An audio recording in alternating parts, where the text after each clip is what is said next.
હતા વિલ્સનભાઈ. વિલ્સનભાઈ જંગલમાં ફરવા નીકળ્યા. આગળ જતા એમણે એક પાંજરું જોયું.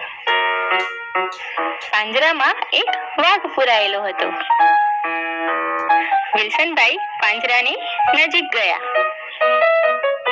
દયામણું મોઢું કરીને વાઘે વિલ્સનભાઈને વિનંતી કરી, ભાઈ, મને પાંજરામાંથી બહાર કાઢો.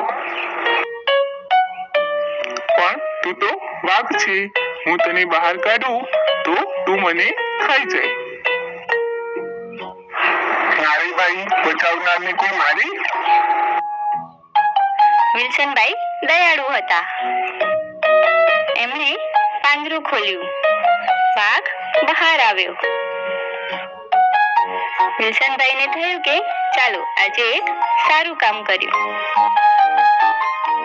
વિલ્સનભાઈ આવું વિચારીને ખુશ થાય એ પહેલા તો વાઘ વિલ્સનભાઈ સામે ઘુરકિયા કરીને કહે, મને બહુ ભૂખ લાગી છે, હું તને ખાઈ જઈશ. વિલ્સનભાઈ તો ગભરાઈ ગયા. બે હાથ જોડીને કહે, અરે વાઘભાઈ, મેં તમને પાંજરામાંથી બહાર કાઢ્યા ત્યારે તમે જ કહેલું કે મને કઈ નહીં કરું. વાઘે કહ્યું, ભલે કહ્યું હશે, પણ મને બહુ જ ભૂખ લાગી છે. મારામાં શિકાર શોધવાની શક્તિ જ નથી, એટલે અત્યારે તો તારાથી જ પેટ ભરવું પડશે.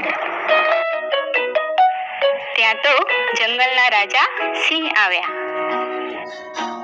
એટલે વિલ્સનભાઈએ બધી જ વાત રાજા સિંહને કરી.